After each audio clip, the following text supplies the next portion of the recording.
where we are guide in Porto. Okay, so she will show you around the beautiful city. Okay. Hello again. Welcome to Porto. We are starting the tour here in Porto. We are entering by the neighborhood of Boa Vista. And the building that you see on the right hand side, it's our musical hall. It's Casa da Música. It was inaugurated in 2005. And the design was made by, not a Portuguese, by Rem Koolhaas, a Dutch architect. So now we are passing by the longest avenue of Porto. It's known as the Boa Vista Avenue. The longest as well. It has got 5 kilometers. Its construction took place in the end of the 19th century, but the buildings that you see here at the beginning of the avenue, they are quite recent. I would say they are from the 20th century. But perpendicularly to this avenue, we are going to find older buildings decorated with beautiful gardens, with beautiful plants and trees.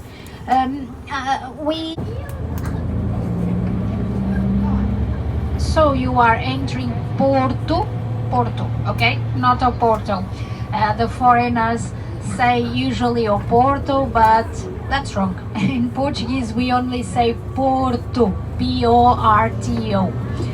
That's because the name Porto comes from another Latin word, portus, which meant, in Latin, which meant port, maritime port. And there were the Romans that called it like this 2000 years ago.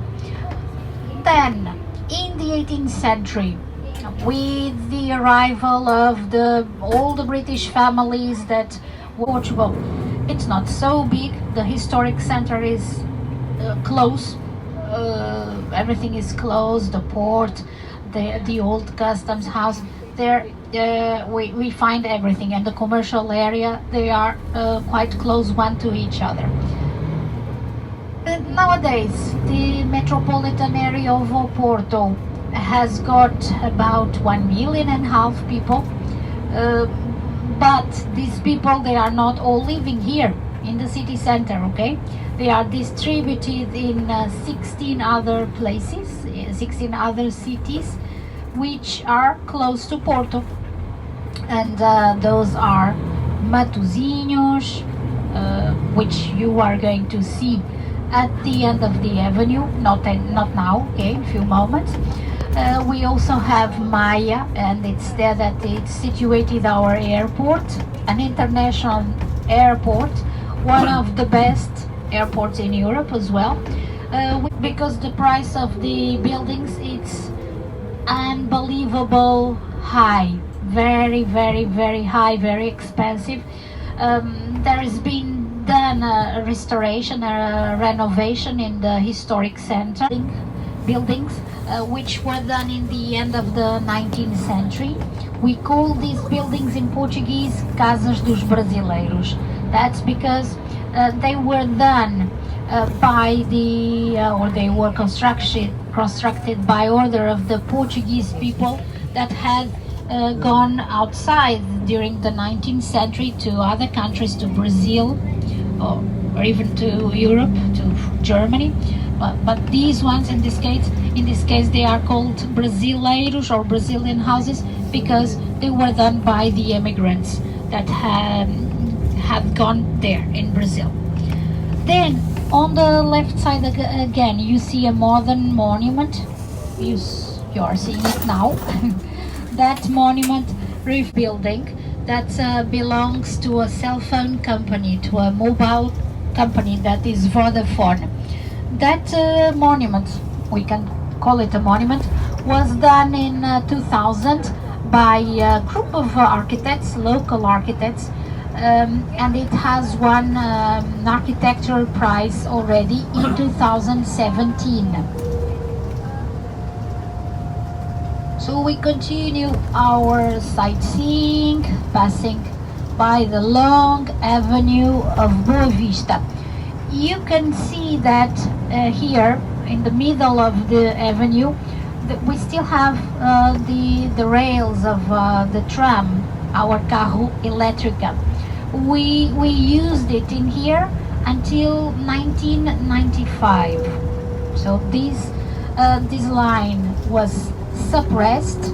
Now that we still use the trams in Porto, but this line was definitely suppressed. And during those trams as being the Americanas. On the right hand side we have a park, we call it in Portuguese Parque da Cidade. This was done in 1993. It has got 80 hectares in total, and it's a good place. We have able to practice some sports here, mostly during the summertime. Now we do not have the weather for that, but during the summertime, in the morning, on Saturdays morning, people are able to. At the end of this avenue there is one one equestrian statue by the French emperor.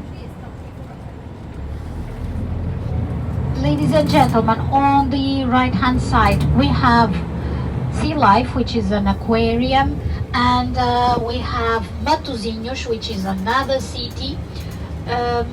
This part of the city is where we have our port, our maritime port, that is called Leixões. Shall we stop? Só um bocadinho. We call it Leixões.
Press the white dot.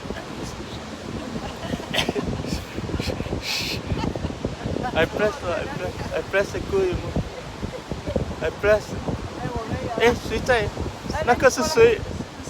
后面那只是谁？快来！哎，手不要上去了，我要拍后面的东西。OK， 可以了，拍很多了。Auntie 哦。In Vila Nova de Gaia, close to here, but these ones, they are quite small and full of sand and rocks. In this avenue you can also see that here the guts of the cows, of the cattle. Well, that's a very old recipe that we have been doing for over these last 5 centuries at least, and the people have been called the tripeiros.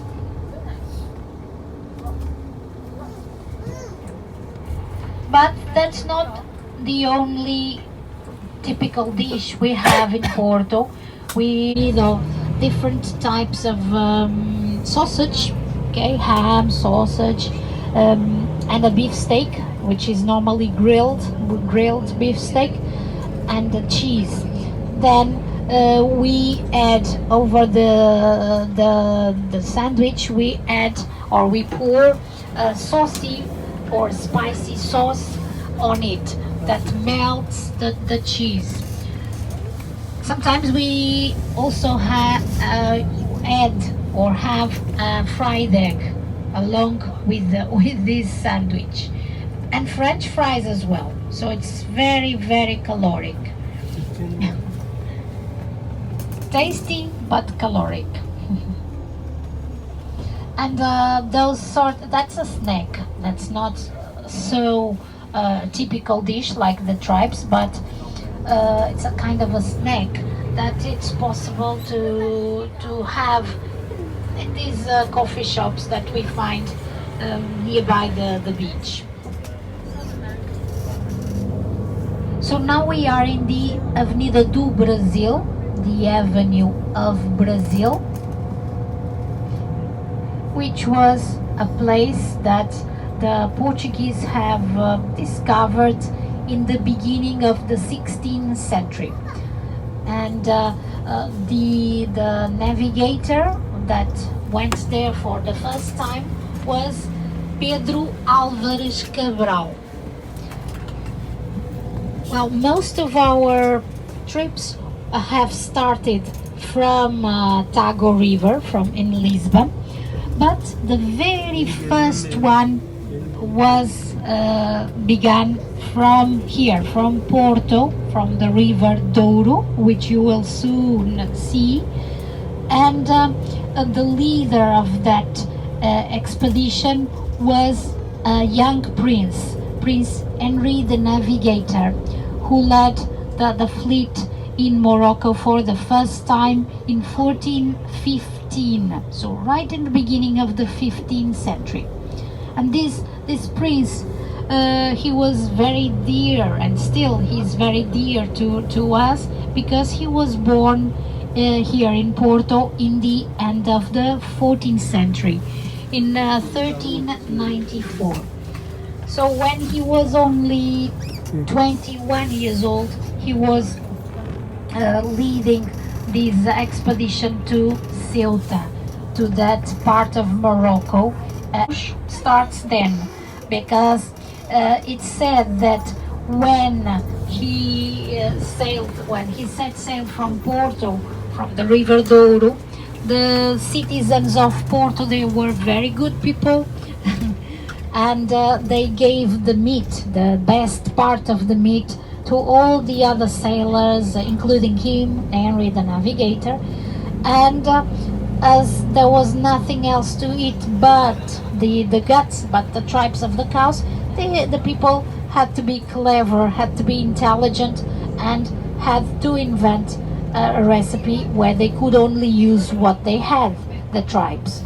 So that's how the history of the tripeiros starts. We are in Foz do Douro. This is where the river empties, the river Douro. The ocean is also having its end here, the Atlantic Ocean, and the river Douro. The source of the river isn't here in Portugal, it's in Spain, in Soria, and it empties right here. That's why we call this place Foz do Douro, which is Portuguese for river mouth. On the left, there's another fort. Actually, this was the first of the 3 forts to be built in Porto in the end of the 16th century. We call it Forte São Francisco Xavier, Forte São João Batista, the St. John the Baptist fort. The other fort we want to be able to see, it's a little bit far away from here, but the 3 of them were done right here next to the coast to avoid the entrance of the pirates here in Porto, since the city began to be a very important place, namely in the 16th century and the following centuries as well.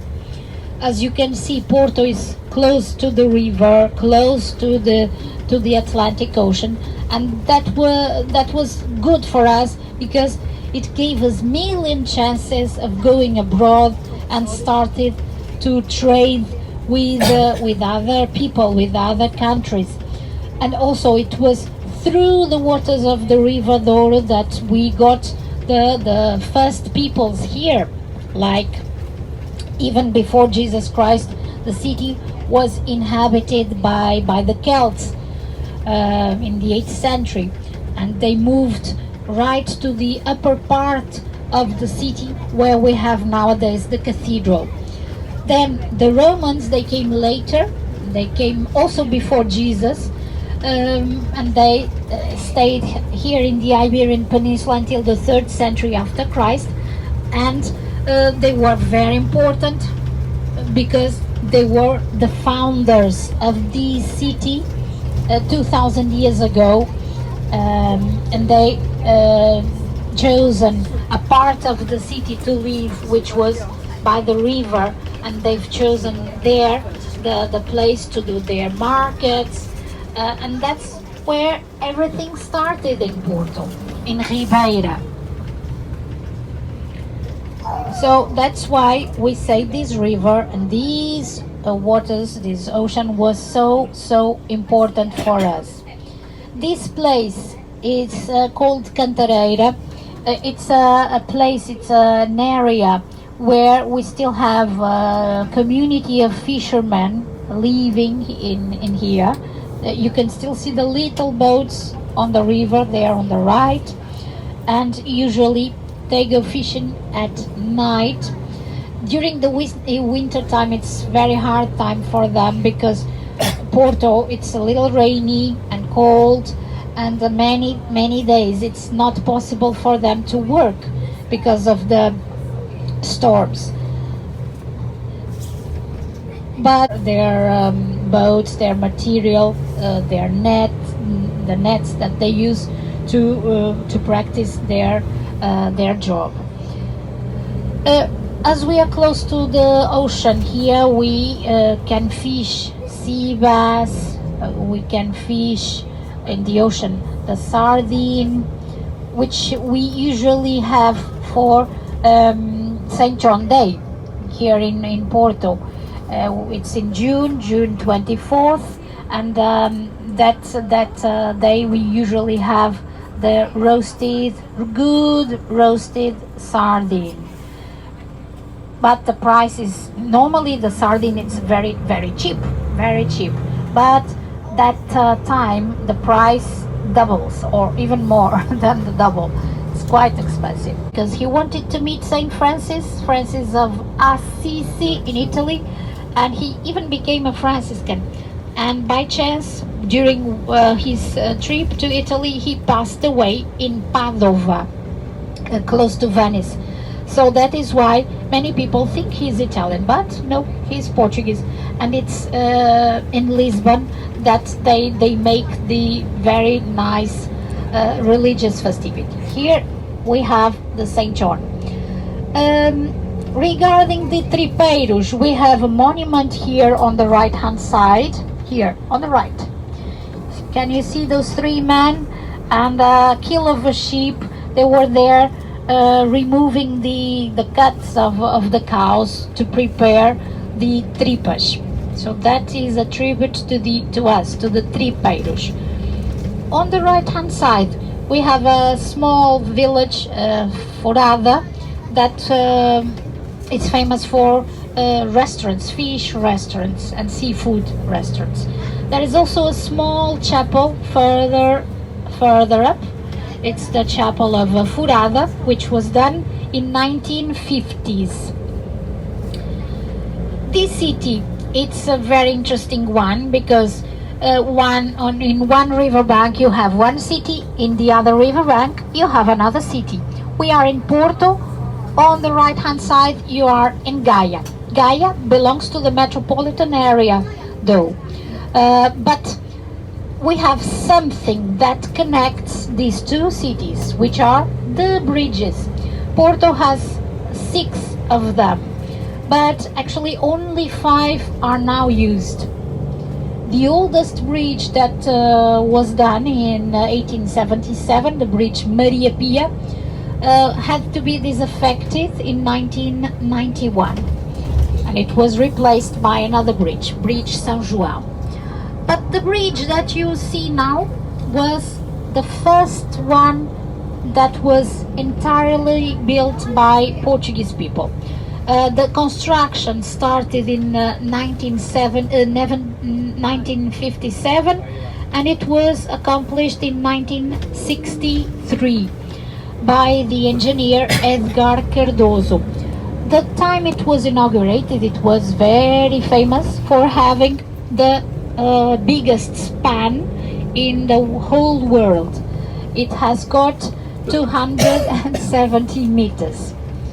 Well, now it's not the biggest one. It was the moment it was inaugurated in 63, but not anymore. So once we take this bridge, we can take the highway A1 to the southern part of Portugal, to Lisbon.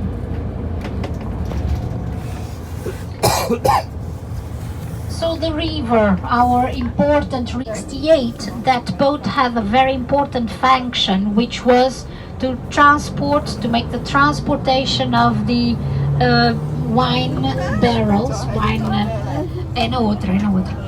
of the wine barrels containing port. So the casks of port wine were brought down the river from the Douro Valley till here, till Vila Nova de Gaia. Then the boats, they were unloaded and the wine was taken and then to be bottled. So what do we do with the boats now? What you see, we use them to do these river cruises, and people have the chance to see the landscape, to see all the bridges that I already mentioned to you.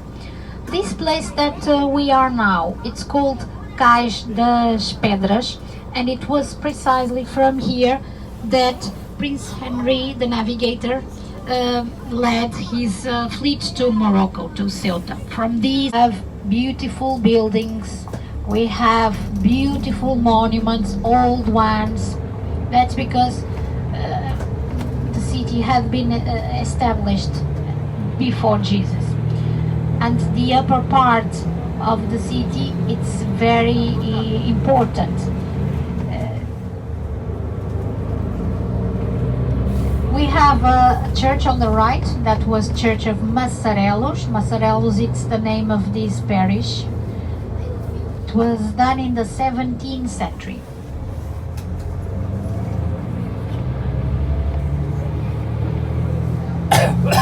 But you cannot see. We have a big garden to which we call Crystal Palace Gardens.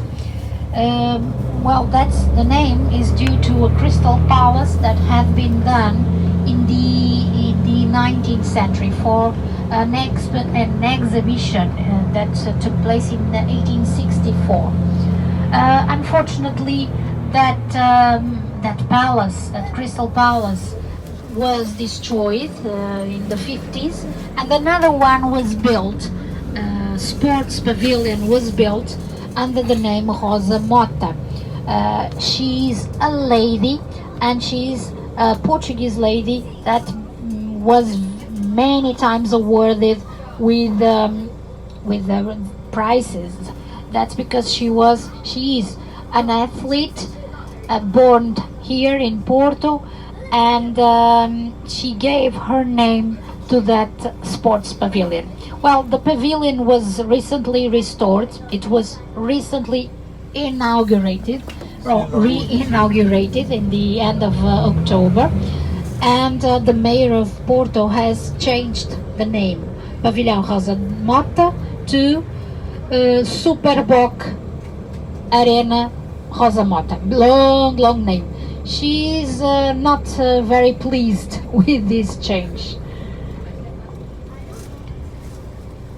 On the right hand side, you see the wine cellars further down. It's more or less where you see the ships there on the right. from there we can start seeing the port wine cellars.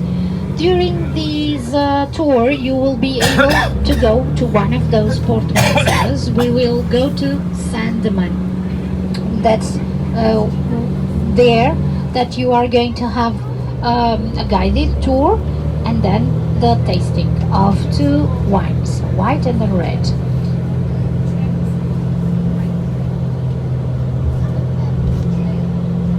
We can see on the left the Italian flag. That's because this is the Italian consulate, end of the 18th century. This monument was designed by Mr. John Carr in Neo-Palladian style. Neo-Palladian style is more or less like the Italian Neoclassical. To the city, we still have the cricket club, a St. James Church, an Orthodox church. We have an English cemetery, the private school as well. And the wine cellars, some of them are still owned by English people. Well, on the right-hand side, we see the courthouse. That's the Domus Justitia. This one was done during the time of Salazar. Salazar was a very important person in Portugal during almost 50 years, and he brought the dictatorship to the country.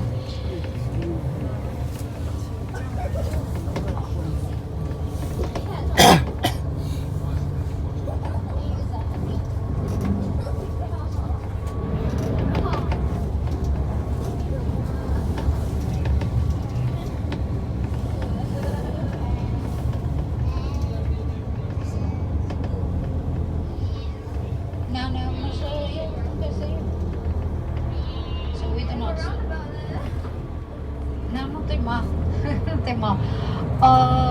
Paramos só ali um bocadinho, só à esquerda, só para eu ter tempo para explicar a torre e isso, mas não saímos. On the right hand side we have a yellow building. That's Porto's old jail. Now it's a museum, the photography museum.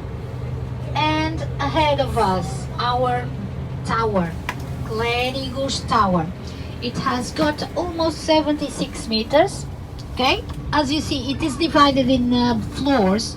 It has got 6 different floors, and it's possible to go up. Not us, at the hospital that was functioning for the clerics until the end of the 19th century, and further down the church, which you cannot see exactly from here.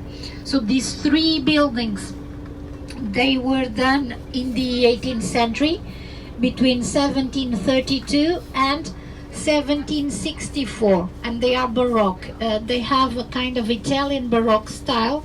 That's because the artist who designed the 3 buildings was Italian. His name is Niccolo Nazzoni. But the statue that you see here hasn't got to see with him. This statue is the statue of another person who built more buildings, more houses. In the past, each of these houses was or belonged to a family. Nowadays, that's so different because the different floors, they have different families. And these are old buildings. They are from the 19th century, so that doesn't mean that these buildings have got elevators inside. No, they only have stairs. You can also see that some of the houses, not all of them, but a great part of it, are decorated with tiles, azulejos, that helps to protect the houses. It's a kind of insulation during the winter and also during the summertime. The air that they feel inside, it's cooler, okay, due to the use of the tile, of the okay, shall we continue? Podemos.